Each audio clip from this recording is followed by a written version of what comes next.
Welcome to Ayurvedic Pathshala. If you like the videos, hit like and subscribe and keep watching.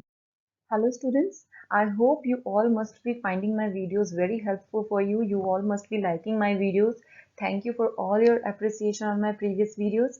I am trying my level best to make the topics easy ताकि वो आपको easily समझ आए, आप easily किसी भी topic के concept को समझ सको और आपको long duration के लिए याद रहे. So आपको कोई भी doubt हो इन topics को लेके, किसी भी lecture से related कोई भी doubt हो, you can comment me. You can write in the section below and I will try my level best to respond to your questions as soon as possible and clear your doubts as early as possible I can. Okay, and don't forget to share these videos with your friends, with your classmates so that they can also have benefits of it, and do subscribe and like these videos if possible. Take care. तो students, आज का हमारा topic है management of neonatal jaundice. जो नवजात शिशु कामला है उसमें हमारी मैनेजमेंट क्या रहती है उसके बारे में आज हम डिस्कस करेंगे. और इस वीडियो में, पूरी वीडियो में मैं 3 टॉपिक्स के अंदर इसको डिस्कस करने वाली हूँ. Phototherapy, exchange blood transfusion and medicine that we use in this particular disease. और ये मेडिसिन कैसे एक्शन करती हैं, ये सारी बातें मैं इस वीडियो में करूंगी. So let us talk about that one by one. तो सबसे पहले किसी भी ट्रीटमेंट के लिए इम्पॉर्टेंट होती है हमारी अप्रोच. हम किस अप्रोच से ट्रीटमेंट के लिए जाते हैं. तो ट्रीटमेंट का सबसे पहला मेन मोटिव ये होता है कि हमें हायर ट्रीटमेंट्स ना करनी पड़े. कोई भी बीमारी है वो छोटे ट्रीटमेंट से ठीक हो जाए, किसी लोअर लेवल के ट्रीटमेंट से ठीक हो जाए. तो वैसे ही सीरम बिलिरुबिन के लिए है कि हम उसे क्रिटिकल लेवल तक जाने से रोक सकते हैं. अगर हम उसको रोक लेते हैं तो नो डाउट हमें हायर ट्रीटमेंट पे नहीं जाना पड़ेगा. अदरवाइज अगर एक बार क्रिटिकल लेवल पहुंच गया then we have to switch on to exchange blood transfusion, right. तो वो तो बहुत ज़्यादा डिफिकल्ट स्टेप है for baby and for the physician also. तो better is to stop the bilirubin rise so that it cannot reach to critical levels. Okay, तो critical level से below करने के लिए बिलिरुबिन को हमें पता होना चाहिए कि कौन से फैक्टर्स हैं जो बिलिरुबिन को बढ़ा सकते हैं. तो जैसे जितने भी हमने पैथोलॉजिकल कंडीशंस डिस्कस करी थी, जैसे ABO incompatibility, G6PD deficiency, pre term, early jaundice, ये सारी कंडीशंस जो हैं वो बिलिरुबिन लेवल को बढ़ा सकती हैं और काफ़ी हाई रेंज में लेके जा सकती हैं. तो पहले हमें इन्हें स्क्रीन आउट करना है पेशेंट्स को जिनमें ये फैक्टर्स हो सकते हैं. सेकेंड थिंग, हमें सीरम बिलिरुबिन लेवल को थोड़े थोड़े टाइम के बाद इन्वेस्टिगेट करवाना ज़रूरी है. कहीं उसका राइज का पैटर्न क्या है, कितनी स्पीड से वो इंक्रीज कर रहा है, ताकि हमें वो आइडिया हो जाए. तो एवरी 12 आवरली और 24 hourly we have to go for total serum bilirubin levels. वो हमें करवाने हैं. Then end tidal CO estimation भी हमें करनी है टू रूल आउट कि बेबी किसी और पैथोलॉजी में तो नहीं है. Second is we have to encourage the supportive measures. पहले हमें पता होना चाहिए कि इनको स्क्रीन करना है. देन हमें सपोर्टिव मेजर्स जो कि रिड्यूस करते हैं बिलिरुबिन लोड को, वो एनकरेज करने हैं. जैसे कि breast feeding should be adequate. Patient को बोलना है कि अच्छे से अच्छे फीड कराएं ताकि जो बेबी है वो हाइड्रेट रहे, उसे न्यूट्रिशनल डेफिशिएंसी ना हो, उसको हाइपोग्लाइसीमिया ना हो. तो वो उन चीज़ों को मेंटेन करके रखे. पहली चीज़ ये कि हमें बच्चे की फीडिंग प्रॉपर होनी चाहिए ताकि उसको क्या ना हो, डिहाइड्रेशन ना हो, उसकी हाइड्रेशन मेंटेन रहे और उसका बॉडी का जो ग्लूकोज लेवल है वो भी मेंटेन रहे. क्योंकि ये मेंटेन रहेगा तो बिलिरुबिन लोड अपने आप रिड्यूस होगा. सेकेंड, ऐसी ड्रग्स जो कि इंक्रीज करती हैं बिलिरुबिन लेवल को, उन ड्रग्स को भी हम अवॉइड करें, उनका यूज़ करना अवॉइड करें या उनको कम अमाउंट में यूज़ करें जितना पॉसिबल हो सके, राइट. उनको अवॉइड करें. अगर सेफल हेमाटोमा है बच्चे को, नो डाउट ये इंक्रीज करेगा बिलिरुबिन लेवल को. अगर आपको लगता है कि बच्चे को सेफल हेमाटोमा भी है और दूसरी तरफ बच्चे का जो बिलिरुबिन लेवल है वो क्रिटिकल लेवल्स की तरफ जा रहा है, अराउंड 18 mg/dl हो गया है, तो इन कंडीशंस में हेमाटोमा को एस्पिरेट कर लेते हैं हम, ठीक है, निकाल लेते हैं वहां से ब्लड को ताकि और ज़्यादा बिलिरुबिन राइज ना करे. और अगर आपको लगता है कि बच्चे को इन्फेक्शन है then we have to go for antibiotics. Accordingly हम एंटीबायोटिक्स के लिए जाते हैं. तो जो हमारी ट्रीटमेंट है that is based on 3 things. First is phototherapy. और फोटोथेरेपी फेल हो जाती है then we go to exchange blood transfusion. And third is medicine. We have to go for pharmacological treatment also. So what is phototherapy then? First, you should know that what is phototherapy. So it is the widely accepted and safe tool, safe method for treatment of neonatal jaundice. इसमें mainly we have well designed light source जिसकी जो irradiance है वो होती है 8 to 10 microwatt centimetre square पर nanometre, right. इतनी irradiance होना ज़रूरी है। अगर इससे कम लेस देन 6 इरेडियंस होती है तो फोटोथेरेपी प्रॉपरली काम नहीं करती। तो इसमें स्पेशल लाइट्स होती हैं, स्पेशल फ्लोरेसेंट ट्यूब्स होती हैं जिनकी एक स्पेशल लाइट होती है दैट इज़ ब्लू लाइट। और जो ब्लू लाइट है उसकी जो वेवलेंथ है that is in the range of 425 to 475 nanometers. तो 425 से 475 नैनोमीटर की ब्लू लाइट यूज़ की जाती है इसमें। फ्लोरेसेंट लैंप्स यूज़ किए जाते हैं। अब ये जो ब्लू लाइट है it interferes with the examination of the newborn, right. So जो उसके लिए क्या करते हैं हम वाइट लाइट्स को यूज़ करते हैं। तो कोई भी फोटोथेरेपी, जैसे फोटोथेरेपी यूनिट है, यहाँ पे ब्लू लाइट्स की ट्यूब्स लगी रहती हैं, 4 ब्लू लाइट ट्यूब्स होती हैं और उनके साथ 4 जो है वो वाइट लाइट की ट्यूब्स होती हैं for good examination of the baby. और जो लेंथ होती है इन ट्यूब्स की that is 40 watt to 2 feet long इनकी लेंथ होती है, क्योंकि यहाँ पे हीट जनरेट होती है इन अब इतनी ज़्यादा ट्यूब्स हैं, राइट, इनसे हीट भी जनरेट होता है। Then there should be a cooling fan ताकि बच्चे को ओवर हीटिंग ना हो। और वेरी इंपॉर्टेंट, जो डिस्टेंस है बिटवीन द फोटोथेरेपी ट्यूब्स, जो लाइट सोर्स है, और बच्चे की स्किन का जो डिस्टेंस है that has to be 45 centimeter, maximum 45 centimeter होना चाहिए। इससे ज़्यादा नहीं होना चाहिए डिस्टेंस। इतना डिस्टेंस रखना बहुत ज़रूरी है in a phototherapy unit. So what is the mechanism of action? Phototherapy unit काम कैसे करती है? फोटोथेरेपी, जैसे आपको पता है, लाइट सोर्स है, राइट। तो जो लाइट है, जो भी हम एलईडी लाइट यूज करते हैं, ब्लू लाइट यूज करते हैं, it has the property of converting bilirubin. जो बिलिरुबिन हमारी बॉडी में प्रेजेंट होता है, जेड बिलिरुबिन होता है, जो अनकॉन्जुगेटेड बिलिरुबिन है that is a form of Z bilirubin. ये इसको कन्वर्ट करके इसका आइसोमर बना देती है। कौन सा आइसोमर बना देती है? E isomer, which is lumirubin. और ये जो ल्यूमिरुबिन है this is water soluble and it can be excreted out of the body. तो ये ऐसे 3 प्रोसेसेस होते हैं। वन इज कॉन्फिगरेशन और isomerization, second is structure change हो जाता है, स्ट्रक्चरल आइसोमराइजेशन होती है जिसमें ई ल्यूमिरुबिन बन जाता है which is also water soluble, या फिर जेड बिलिरुबिन से ई बिलिरुबिन बनता है थ्रू फोटो ऑक्सीडेशन। तो ये तीनों प्रोसेसेस काम करते हैं और जो अनकॉन्जुगेटेड बिलिरुबिन है वो वाटर सॉल्युबल फॉर्म्स में कन्वर्ट होना शुरू हो जाता है ताकि वो एक्सक्रीट आउट हो जाए बॉडी से। पर इसमें ये हमें ध्यान रखना है कि this conversion of bilirubin into lumirubin is a reversible process. ठीक है, ल्यूमिरुबिन से बिलिरुबिन भी बन जाता है और बिलिरुबिन से ल्यूमिरुबिन भी बन जाता है। It is a reversible process.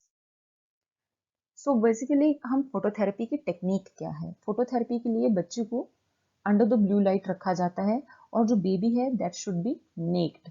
उसके सारे कपड़े रिमूव कर दिए जाते हैं। We have to cover eyes, eyes को कवर करते हैं।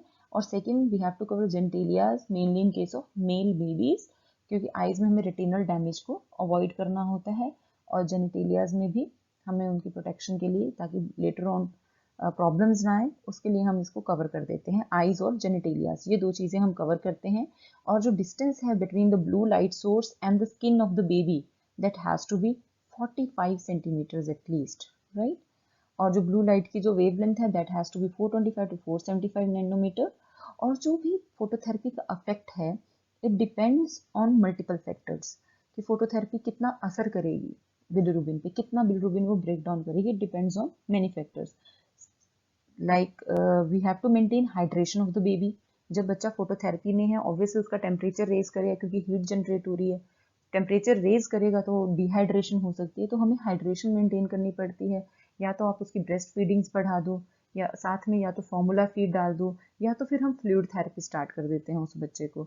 सेकेंड थिंग, हमें बच्चे को बार बार उसकी पोजीशन को चेंज करना होता है, ठीक है, और बच्चे को अंडर ऑब्जर्वेशन रखना होता है।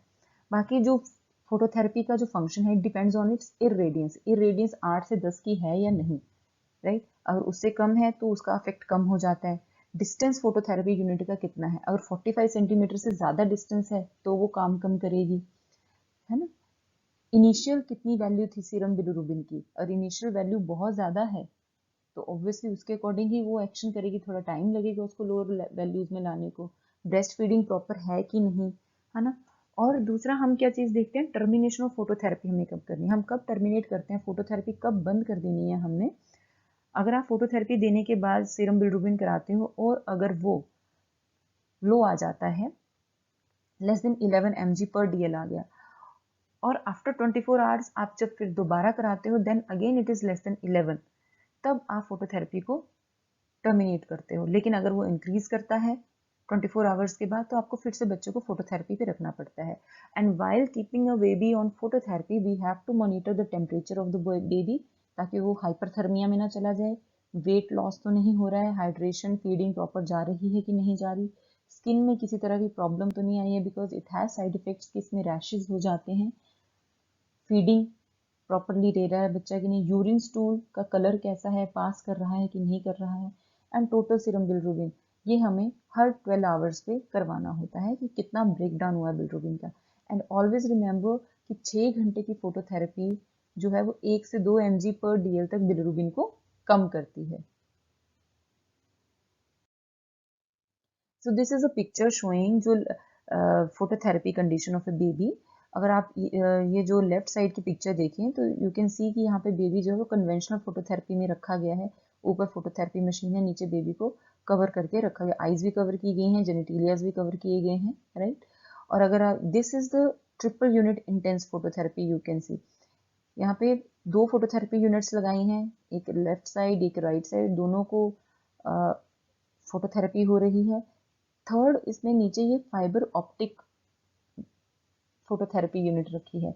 अब जो फोटोथेरेपी है पहले ट्यूब से ही दी जाती थी, अब चेंजेस आ गए हैं, अब बड़े सारी फाइबर ऑप्टिक्स की फॉर्म में यूज हो रही है, या फिर एक प्रॉपर ब्लैंकेट बना होता है फाइबर ऑप्टिक मटेरियल का, जिससे आप बच्चे को ज़्यादा से ज़्यादा कवर कर सकते हो। तो इस तरह से फोटोथेरेपी यूनिट्स बनाई गई हैं, और ये तब करते हैं अगर बिलिरुबिन लेवल बहुत ज़्यादा है और हमें उसे जल्दी से जल्दी लोअर डाउन करना है, राइट। तो उन कंडीशंस में ये फोटोथेरेपी कंडीशन की जाती है। So here is the picture on the basis of the principle of fiber optics, in which illuminated blanket is wrapped around the baby and exposure of greater surface area is given, so that there is more effect of phototherapy, right? जितना ज़्यादा आप बच्चे को surface area expose करेंगे to the blue light, उतने ज़्यादा phototherapy के affect जो है वो इंक्रीज कर जाते हैं। तो एक तरह से डबल सरफेस फोटोथेरेपीज जो हैं they are more ideal as compared to single surface phototherapies. So in this way we can increase the phototherapy effect. और ज़्यादा फोटोथेरेपी इफेक्ट इंक्रीज करने के लिए या तो हम कर्टन्स जो हैं वो लाइट कलर के यूज़ करें, वाइट कलर के यूज़ करें तो बहुत अच्छी बात है। येलो कलर के कर्टन्स हम अवॉइड करते हैं इन द रूम्स वेयर जहाँ पे फोटोथेरेपी की जाती है। और जो खासकर जो ट्यूब्स हैं वो रिप्लेस करना बहुत ज़रूरी है जब उनकी इरेडियंस वैल्यू है वो 6 माइक्रोवाट्स पर सेंटीमीटर स्क्वायर पर नैनोमीटर से कम हो जाती है। अगर 6 से कम होती है तो हमें ट्यूब्स रिप्लेस करनी चाहिए। और वो जो है वो हम सेंसर प्रोब रखते हैं फ्लक्सोमीटर की। फोटोथेरेपी यूनिट में हम एक फ्लक्सोमीटर होता है जिससे हम इरेडियंस को काउंट करते हैं। तो हम क्या करते हैं उसके लिए फोटोथेरेपी यूनिट को 10 मिनट के लिए ऑन कर देते हैं और उसके बाद फ्लक्सोमीटर की प्रोब को फोटोथेरेपी यूनिट के नीचे रख देते हैं और उसमें फिर रीडिंग आती है, उसके अकॉर्डिंग हम कैलकुलेट करते हैं उसको। तो इस तरह से हम ये इरेडियंस काउंट कर सकते हैं। साथ में हमें ध्यान देना है इन सब चीज़ों का कि वहाँ पे कर्टन्स प्रॉपरली लगे हुए हों और लाइट कलर के कर्टन्स हों, बेसिकली वाइट कलर के हों तो बहुत अच्छी बात है। Now what are the indications for phototherapy? In what conditions we have to give phototherapy? अब जितने भी मोस्ट ऑफ द हॉस्पिटल्स हैं जो इंडिया में, वहाँ पे फोटोथेरेपी यूनिट जो है वो या जो फोटोथेरेपी ट्रीटमेंट दी जाती है इट इज़ ओवर यूज्ड या फिर मिस यूज होती है वो without any regard for its precise indication which is given, right. अब second thing, irradiance properly check नहीं करते जिस वजह से यूनिट्स जो है उनका जो फंक्शन है दैट इज ऑल्सो डाउटफुल। कितनी एफिशिएंसी है, कितनी एफिकेसी से वो काम करती है वो भी डाउटफुल होता है। तो हम ये भूल जाते हैं that phototherapy is a drug, और जब भी फोटोथेरेपी देनी है उसे दवाई समझ के दो और proper indication, proper dose, proper duration के साथ देना बहुत ज़रूरी है। इसके भी साइड इफेक्ट्स होते हैं, उनका भी ध्यान रखना है। अब जो हमारी अमेरिकन अकेडमी ऑफ पीडियाट्रिक्स है उन्होंने दिया हुआ है this is the particular range for phototherapy, और जो फोटोथेरेपी की रेंज है वो विद एज चेंज होती है। अब यू कैन सी कि जो 25 से 48 घंटे में अगर बच्चे में मोर देन 15 या 15 mg पर DL तक अगर टोटल सीरम बिलिरुबिन है, टोटल सीरम बिलिरुबिन, इस चीज़ को ध्यान रखना, मैं जब भी बात कर रही हूँ टोटल सीरम बिलिरुबिन की कर रही हूँ।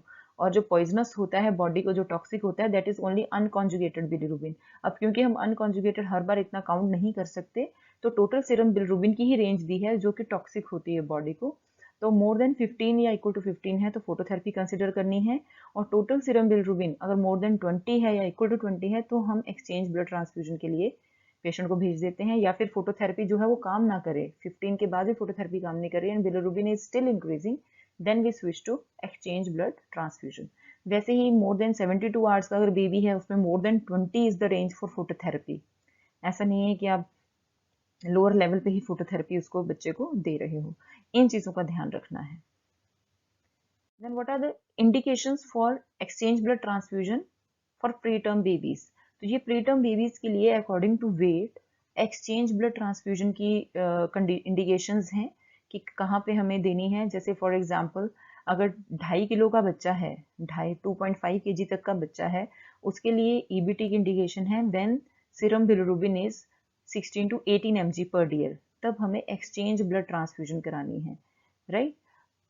इन हाई रिस्क बेबीज के लिए है, और अगर नॉर्मल बेबी है जिसमें सब कुछ नॉर्मल है, टर्म है, एवरीथिंग, कोई एनॉमली नहीं है, तब 18 to 20 mg per dl पे हमें एक्सचेंज ब्लड ट्रांसफ्यूजन कराना है। और इन प्रीटर्म भी, ये सारे प्रीटर्म बेबीज हैं, और इन प्रीटर्म बेबीज में हमें फोटोथेरेपी कब करवानी है, जब ये वैल्यू 5 मिलीग्राम पर डीएल से लेस हो, उतनी लेस हो जाए तो हमें फोटोथेरेपी देनी है। जैसे 18 है, अगर ये 13 होती वैल्यू तो हमें फोटोथेरेपी इंडिकेटेड है नॉर्मल बेबी को, और यहाँ पे if this value is 11 then we can give phototherapy, right. So start phototherapy at a serum bilirubin level which is lower by 5 milligram per dL, ठीक है। इस वैल्यू से 5 को माइनस कर देना है, then that will be the value for phototherapy. So side effects भी हैं फोटोथेरेपी के, क्योंकि इतनी देर बच्चा अंडर टेम्परेचर रहता है, you can see there are lots of side effects. Immediate side effects में very important is first is over heating. जो हो सकती है क्योंकि अंडर टेम्परेचर है, ऊपर टेम्परेचर राइज कर रहा है तो ओवर हीटिंग हो सकती है, और ओवर हीटिंग की वजह से baby can go into dehydration. तो हमें इन सब चीज़ों को देखना होता है, क्योंकि जो इनसेंसिबल वाटर लॉस है दैट इंक्रीजेज, और जो ब्लड है वो कॉन्सेंट्रेटेड होना शुरू हो जाता है। और ऐसी कंडीशन में बच्चे को एडिशनल फ्लूइड देना ज़रूरी है, एडिशनल फीड्स देना ज़रूरी है। We have to increase the feeds every 2 hourly, right. Almost 20 to 40 ml fluid per KG extra जाना चाहिए। और जो इसमें हम फॉर्मूला फीड ऐड कर सकते हैं या फिर फ्लूइड्स ऐड कर सकते हैं। Then is diarrhoea, loose motions होना शुरू हो जाते हैं, ग्रीन कलर का स्टूल पास करता है बेबी, ठीक है, दिस कैन ऑल्सो हैपन। और ट्रांजिएंट लैक्टोज इंटॉलरेंस हो जाती है बच्चों में, और कुछ इरिटेंट्स रिलीज होते हैं जिसकी वजह से जो कॉलोन की एक्टिविटी है, सेक्रेटरी एक्टिविटी है, वो इंक्रीज कर जाती है, इसलिए लूज मोशन होते हैं। अब हाइपरथर्मिया, उसकी वजह से फीवर होता है, स्किन रैश होना शुरू हो जाते हैं, फ्ली बाइट की तरह रैशेज होते हैं ट्रंक और लेग्स पर। और बिकॉज ऑफ ल्यूमिरुबिन, ये जो ल्यूमिरुबिन है ये लाइट के कांटेक्ट पे आने से ये बिलीफ्यूसिन में कन्वर्ट हो जाता है, ये पॉलीमराइज हो जाता है इन बिलीफ्यूसिन। एंड बिलीफ्यूसिन जो है that is brownish colour and pigment, and it gives brown colour to the skin of the baby. तो ब्रॉन्ज बेबी सिंड्रोम होने के चांसेस होते हैं। और डिलेड में रेटिनल डैमेज हो सकता है, रिटार्डेशन हो सकती है, ब्रेन रिटार्डेशन, अनीमिया हो सकता है। और जो हम वहाँ पे जो लोग काम करते हैं नर्सिंग यूनिट में, उनको हेडेक हो सकती है बिकॉज गर्मी ज़्यादा होती है, गिडीनेस हो सकती है बिकॉज ऑफ लाइट। और 2 कंडीशंस हैं जिनमें कि ये कॉन्ट्राइंडिकेटेड है। वन इज कॉन्जुगेटेड बिलिरुबिन, और कॉन्जुगेटेड बिलिरुबिन की कंडीशन है तो उसमें फोटोथेरेपी कॉन्ट्राइंडिकेटेड है। और पोरफायरिया, कंजेनाइटल पोरफायरिया की कंडीशंस में फोटोथेरेपी इज कॉन्ट्राइंडिकेटेड। देन जो ट्रीटमेंट फोटोथेरेपी में फेल हो जाती है, वहां पर हमें एक्सचेंज ब्लड ट्रांसफ्यूजन के लिए जाना पड़ता है, ठीक है। तो इसमें क्या करते हैं, स्लोली पेशेंट का ब्लड निकाला जाता है और उसे फ्रेश ब्लड के साथ रिप्लेस कर दिया जाता है, ठीक है। तो एक स्टेज्ड प्रोसेस होता है जिसमें फ्रेश ब्लड डाला जाता है बच्चे के अंदर, और ये किया जाता है क्रिटिकल कंडीशंस में, जब जो सीरम बिलिरुबिन है वो मोर देन 20 mg पर डीएल हो जाए और अनकंट्रोल्ड राइज है बिलिरुबिन का। तो कंडीशंस जो दी हैं दैट इज जो भी पैथोलॉजिकल कंडीशंस हैं, neonatal polycythaemia, RH incompatibility, morphological disorders हैं, फोटोथेरेपी फेल्ड है, टॉक्सिक ड्रग्स हैं यूज हुई हैं डिलीवरी में, उनकी वजह से बिलिरुबिन राइज हो सकता है। These things can lead to hyperbilirubinemia, और वो भी क्रिटिकल लेवल ऑफ हाइपरबिलिरुबिनीमिया। तो कुछ इंडिकेशंस जैसे कि जो कॉर्ड का जो एचबी है that should be less than 10 grams पर डीएल, अगर हम कॉर्ड सैंपल लेते हैं, कॉर्ड से ब्लड सैंपल लेते हैं और उसमें HB कराते हैं, अगर वो लेस देन 10 ग्राम पर DL है और जो कॉन्जुगेटेड बिलिरुबिन है उसकी वैल्यू मोर देन 5 मिलीग्राम्स पर DL है, तो एक्सचेंज ब्लड ट्रांसफ्यूजन इंडिकेटेड है विदाउट एनी डाउट। और अगर अनकॉन्जुगेटेड बिलिरुबिन है, वो बहुत ज़्यादा स्पीड से राइज कर रहा है, फर्स्ट डे पे 10 mg पर DL है, सेकेंड डे पे 15 mg पर DL है, और उसकी जो राइज इन स्पीड है that is 0.5 mg per DL per hour, हर आवर में 0.5 का इंक्रीज हो रहा है, then we recommend exchange blood transfusion. What is the basic procedure of exchange blood transfusion? इसमें first step is umbilical catheterization. Umbilical cord को catheterize किया जाता है और जो ब्लड है that has to be pre warmed 37 degree Celsius पे उसको प्री वार्म किया जाता है। एंड ऑलवेज रिमेंबर कि जो ब्लड है वो बच्चे के वॉल्यूम से ज़्यादा यूज़ किया जाता है, 180 ml पर kg तक यूज़ किया जाता है, almost double the blood volume of the baby. और इसमें एल्बुमिन भी हमें देना पड़ता है। Before exchange blood transfusion we have to give albumin to the baby, almost आधा से 1 घंटा पहले एल्बुमिन का इंजेक्शन दिया जाता है। देन उसके बाद एक्सचेंज ब्लड ट्रांसफ्यूजन प्लान किया जाता है, और उसके लिए ये जो प्रोसीजर है या तो ऑपरेशन थिएटर में या नर्सरी में किया जाएगा, और बेबी को वार्म रखा जाता है, स्टमक वॉश की जाती है, ठीक है, और उसे जो कार्डिक स्टेटस है वो मेंटेन किया जाता है, उसका अंडर ऑब्जर्वेशन रखा जाता है, ठीक है, अंडर आप स्क्रीन्स लगा के रखते हैं, मॉनिटरिंग में रखते हैं, और heart rate, respiration rate, oxygen saturation, colour of the baby, ये सब देखा जाता है। और अम्बिलिकल कैथेटराइजेशन की जाती है, और अम्बिलिकल कैथेटराइजेशन में जो भी कैथेटर हम डालते हैं उसका 3 वे वॉल्व या 4 वे वॉल्व यूज किया जाता है, जिसके एक साइड पे अम्बिलिकल कैथेटर अटैच रहता है, दूसरे साइड पे सिरिंज अटैच रहती है, थर्ड साइड पे डोनर का ब्लड अटैच रहता है, ये हम डायरेक्टली यहाँ भी अटैच कर सकते हैं, डोनर का ब्लड अटैच रहता है, और फोर्थ साइड पे एक डिस्पोजेबल बैग या स्टेराइल बैग यूज करते हैं for the waste. And blood जो है वो बहुत कंट्रोल्ड वे में सक किया जाता है या एस्पिरेट किया जाता है फ्रॉम द अम्बिलिकल कॉर्ड, और जब भी एस्पिरेट करते हैं वो 10 to 15 ml की वॉल्यूम में एस्पिरेट किया जाता है। और क्योंकि ये ब्लड क्लॉट हो सकता है, तो इस रेंज में या इन कैथेटर्स में तो बीच में हेपेरिन के इंजेक्शंस लोड किए जाते हैं इन द कैथेटर्स, ताकि वो ब्लड क्लॉट ना हो, और धीरे धीरे ब्लड को ट्रांसफ्यूज किया जाता है। तो बेसिकली हमें इस चीज़ में ध्यान रखना है, क्योंकि main problem is ABO incompatibility. तो हम जो भी ब्लड यूज़ करते हैं उसमें जो बेस्ट ब्लड हम यूज़ करते हैं that is O negative. Always remember this, क्योंकि O negative is antigen free blood, इस पे ना A एंटीजन होता है, ना पॉजिटिव का चक्कर होता है, ना नेगेटिव का। तो हम O नेगेटिव ब्लड ग्रुप को ज़्यादा प्रेफर करते हैं। इसको क्रॉस मैच किया जा सकता है ब्लड को बेबी ब्लड ग्रुप के साथ। अगर आपको O नेगेटिव नहीं मिलता then we go for cross matching of the bloods. तो ब्लड वॉल्यूम जो यूज़ किया जाता है that is almost double the volume of the baby, right, ये याद रखना है हमने। और पैक्ड सेल वॉल्यूम भी यूज कर सकते हैं, प्लाज्मा को भी यूज कर सकते हैं हम, इसमें 30% फ्रेश फ्रोजन प्लाज्मा हो सकती है ब्लड में, तो इन ऐसे ब्लड को हम यूज कर सकते हैं।